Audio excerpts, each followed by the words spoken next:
Hi, I'm Tom Hendrickson from the DevOps Online Summit, where we bring DevOps leaders to the world. In this session, we're going to talk about how we can learn how to use the time series platform to monitor all aspects of your Kubernetes deployment with Gianluca. Now, this session is presented by InfluxData, and we have a special offer from them coming up. Gianluca, introduce yourself to the people here at the DevOps Online Summit. Hey, hello everyone. I'm an SRE at InfluxData, so I'm the one that tries to make database to scale and to stay healthy in our cloud environment, but also for our open source community. And yeah, my day is mainly like split it in two. I work a lot on the AWS API and Kubernetes environment, where I'm also maintainer and contributor, and I for the other half I work as a Go software engineer. So I write a lot of Go, and it's mainly focused on instrumentation, observability, and monitoring. Sounds like you have a really busy day, Gianluca. Well, not all days are busy, but some of them are way more. So yeah. You're covering a lot there. Yeah. So Gianluca. Yeah, there is a lot to do when. Yeah. So Gianluca, explain what you mean by a time series platform, just to kind of level set for everyone. Sure. Yeah, I mean, as we know, we are surrounded by time series data, and with time series data, I mean that everything that matters in time. So if you think about all the IoT movement, if you strip out the time, the timestamp bit in the metric, they don't have any sense. So think about the temperature, you strip out the time, you just have numbers, and they don't really mean anything. But we don't need to go that far to see how time series and look like. Like if you are a developer and you look at your logs, you see that you have a bunch of messages from your application, and you have a timestamp. And timestamp is crucial when you look at them. The same for the number of logins, or the CPU usage, or the disk I/O. All those kind of metrics that we are surrounded by as a software engineer, as a ops person, or are time series, because that's where times matters most than ever. And a time series platform is an infrastructure that helps you to manage, collect, and store those information, because they are very particular kind of data, because they are very high cardinality information. If you think about how many servers or how many containers you have, all of them has a different name, all of them has a different host name, and store all this information and make them easy to query and look up and use is a solid amount of work to do. And that's what a time series platform does. It gives you the capability to use them, so you can run queries, because no matter how fast you can write into them, you also need to use your data in the most fun and useful way you have, so you can do alerting or you can do automation. So a time series platform does all of this stuff. That sounds very very helpful, Gianluca. So how does that help you monitor your Kubernetes deployment? I mean, Kubernetes can run everywhere, so it can run on your laptop, it can run or bare metal, it can run on AWS, it can run on every cloud provider. And those cloud providers or your servers, all of them generates a lot of metrics. And Kubernetes itself generates a lot of metrics, like how many pods there are scheduled, how many of them are running, how many deployments you are doing, how many people are running QCT commands, or how many packages are floating into your Flutter or Calico network in your CNI plugin, or how fast you are writing into your in your volume, even if it is a persistent one, even if it is a local one, and an ephemeral one in your container. So all those kind of metrics come from your cloud provider, your Kubernetes, plus you have to add all the one that you generate as a developer. So all the one that you inject in your application. So events from the front end, events from the back end, databases, how many writes you are doing, how many reads you are doing. And all those metrics has to be stored, organized, and retrievable in a fashion way, because as quickly as you can retrieve them and how complex queries you can write, how smart your automation will be. So that's what a good monitoring or time series platform can do for you in a Kubernetes lens. And I can tell you there are so many data that you need to have a very good one to get something useful out from it.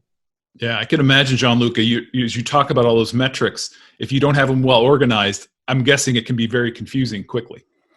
Yeah, I mean, you're right. And you never have enough metrics because there is always a problem that will require more metrics or a different one that you don't have. So it's very important, all the chain, since you get them out from the system, since you instrument your application, since you store them and you query them. So it's a long chain that has to be tuned and continuously improved. So Gianluca, what are the Kubernetes monitoring requirements? I mean, it's not that different compared with any other platform, I presume, or I think we should really stay with that sentence. So it's not like Kubernetes is not an alien in the system. Like, it's an application. It runs on servers. It speaks with other Kubernetes nodes, and it has a lot of complexity, a lot of prioritization, and it generates a lot of data. I mean, I don't know if you ever tried to start the audit logs for the Kubernetes API server. Like, you get so many information because everything is tracked, everything is monitored, and you can repeat the steps for a particular request, and all those information will blow up a lot of databases if they are not well tuned. And so the specific requirement for Kubernetes is just that you need to have a very powerful database, and you have to do proper sampling. You have to do proper cleaning up of your data. So even if you have a strong database, you cannot keep all the data forever, because it's not feasible. There is no magic here, as I said. So every database will blow out at some point. So you have to design strategies that will sample your application, that will downsample your metrics, and so on. So you have to do all those stuff to be effective on Kubernetes, but even not in Kubernetes land. So to sample that, I'm guessing that takes a little bit of knowledge and fine tuning. Yeah, definitely. There are strategies that I can suggest. For example, you can start storing all your data for a very short amount of time. So InfluxDB, for example, since our first version, we have the concept of retention policy. So retention policy is like a bucket where you can push your metrics into it, and they will have a TTL, so they will have a time to leave. After that particular time, the database will clean them up and will remove them in a very efficient way. So my suggestion would be just store all the metrics you get for a very short amount of time. It will maybe 1 day, 1 hour, whatever. It really depends on the load you have. And based on how useful you evaluate those metrics, or how useful the shape of your metric is, you can do that downsampling later. Or if they are crucial, you can forward the one that are crucial, without sampling them. So you just move them, you promote them from a retention policy that is short to a longest one. So this is a very good way to keep your monitoring infrastructure healthy. That seems very helpful, Gianluca. So how can we use Telegraf to scale scraping in Kubernetes? Yeah, Telegraf it's one of the open source tools we have, and it's probably the most used one out there, because it doesn't play a good role only for InfluxDB. It speaks with a lot of different databases. So you can, it's a collector. So as every collector out there, it has a lot of way to get plugins, to get information from the outside, and they are called plugin. So it has more than 250 or whatever now input plugins. So you can read metrics from almost everywhere. You can read metrics from your barbecue, and you can from the servers, from the we have people internally that that use Telegraf for all the weird stuff. Like one of my colleagues is now trying to set it up for his brewery to monitor the fermentation. So there are really like the most esoteric plugins that you can imagine, and it also has a good amount of way to we call them output plugin to push metrics to a data source. Obviously, InfluxDB is the one that we use more often, but it also supports Kafka and like Elasticsearch, and I presume, and other one. So it's a collector, and you can run it in Kubernetes. Has a daemon set, for example. So a daemon set in Kubernetes are those resources that Kubernetes will keep running, one for each node. So they play they are perfect to run agents, because you can say run this agent in all the clusters, and you have a Telegraf that collects metrics from the host.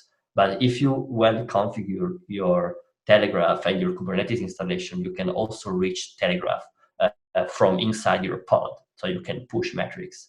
Or you can use the Prometheus input plugin. So if your application expose Prometheus endpoint in the /metrics endpoint, you can actually use Telegraf to pull the information as you do with Prometheus. Telegraf sounds pretty helpful as well, and I think using it with a brewery sounds like a good thing that I might want to help test with it potentially. Yeah, I prefer to test the outcome of the brewery, but yes. So tell us about what are some of the best practices to achieve scalable observability, Gianluca? I think the best advice I can give you is that it has to be like embedded in your process. So it's something that will never end. It's like writing quality code, because like observability actually requires a lot of instrumentation. So it requires that you as a developer goes, and you don't have to think about like if you're writing good tests, if you're writing good code, but also if you're writing code that is understandable from the outside.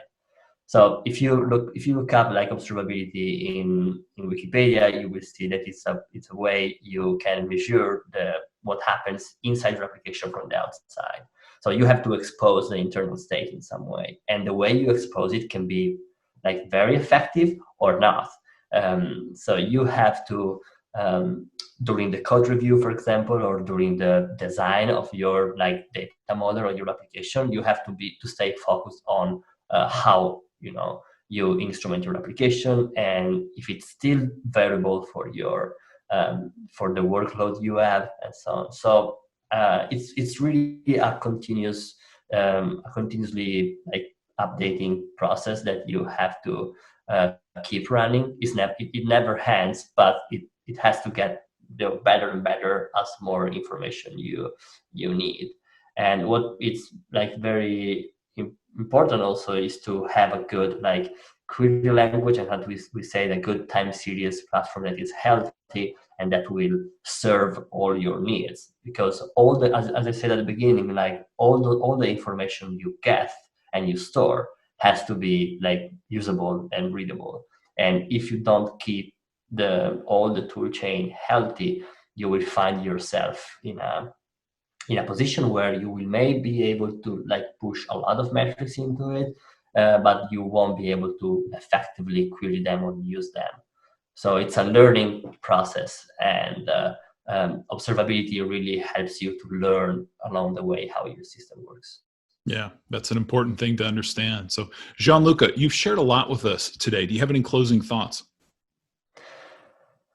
I mean, I think that you should really like everybody out there should really start to think about how to when they release code, they should really think about the quality of what they merge, like not in terms of the feature itself, but also in terms of how easy it will be to monitor and to understand.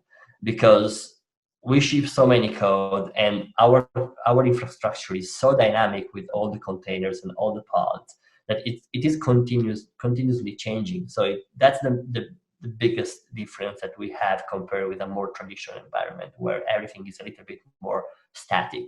Nowadays, everything is changing, so we need to have tools that help us to learn those changes. Well, thanks for coming on, Gianluca. Yeah. Yeah, thank you for your time. We hope you're enjoying the DevOps Online Summit. To gain lifetime access to this great content, make sure you upgrade for VIP tickets. And if you are interested in trying InfluxDB Cloud, check out our bit.ly link of bit.ly/DOS-influx.